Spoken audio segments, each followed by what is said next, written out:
பெரிய மலையிலிருந்து மக்களை எப்படி கிருஷ்ணர் காப்பாத்தினாரு அப்படிங்கிறது தான் இந்த கதை.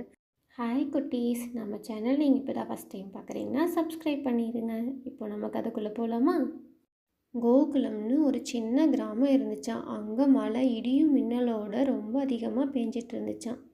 பயந்து போன நம்ம கிராமவாசிங்க, அடடா இந்த மழை எப்போ தான் நிற்கும், எல்லாரோட வீடும் வயல் எல்லாம் தண்ணியில் மூழ்கிட்டு இருக்கே அப்படின்னு ரொம்ப கவலையாக இருந்தாங்க.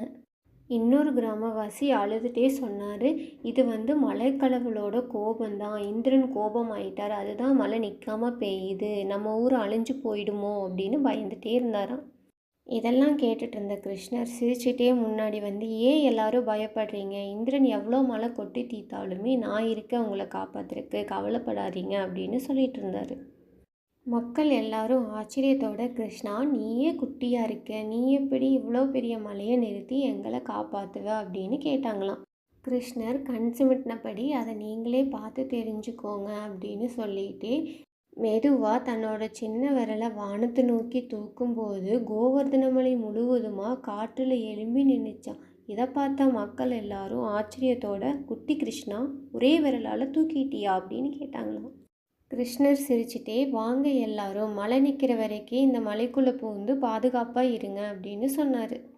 கிருஷ்ணர் சொன்னதுமே எல்லா பொதுமக்களும் அந்த மலைக்குள்ளே பூந்து பாதுகாப்பாக இருந்தாங்க. யாருக்கும் எந்த பயமுமே இல்லை. அப்போது கிருஷ்ணனோட நண்பன் ஒருவன் கேட்டான், கிருஷ்ணா உன் விரல் வலிக்கலையா அப்படின்னு கேட்க, கிருஷ்ணர் சிரிச்சிட்டே, என்னடா இந்த ஒரு மலைக்கே வலியா, உங்கள் சிரிப்பே போதும், நான் வலிமையாக இருப்பேன் அப்படின்னு சொன்னார். இதெல்லாம் பார்த்துட்டு இருந்த இந்திரன் தன்னோட தப்பை உணர்ந்து கிருஷ்ணர் முன்னாடி வானத்தில் தோன்றினாராம். கிருஷ்ணர் முன்னாடி தலை வணங்கி, கிருஷ்ணா நீ சாதாரண குழந்தை இல்லை, நீ தான் எல்லாத்துக்கும் கடவுள், நீ என்னோட தப்பை மன்னிச்சிடு அப்படின்னு கேட்டார்.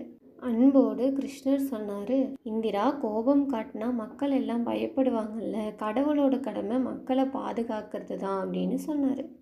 அப்புறம் மழை நின்றுச்சு. கிருஷ்ணரும் கோவர்தன மலையை கீழே வச்சிட்டாரு. அனைவரும் கிருஷ்ணரை சுற்றி கைத்தட்டி கொண்டாடிட்டு இருந்தாங்க.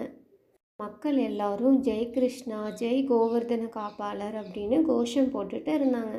கிருஷ்ணர் சிரிச்சிட்டே, நான் எப்போதும் உங்கள் கூட தான் இருப்பேன், நீங்கள் எதுக்கும் பயப்பட வேண்டாம் அப்படின்னு சொன்னார். கிருஷ்ணர் புல்லாங்குழலோத குழந்தைகள் எல்லாம் அவரை சுற்றி ஓடி விளையாடிட்டு இருந்தாங்க. மக்கள் எல்லாரும் அவங்க வேலையை பார்க்க கிளம்பிட்டாங்க. அவ்வளோதான், இன்றைக்கான கதை முடிஞ்சிச்சு. இன்னொரு புது கதையோடு உங்களை நான் நாளைக்கு பார்க்குறேன் குட்டீஸ். பாய்.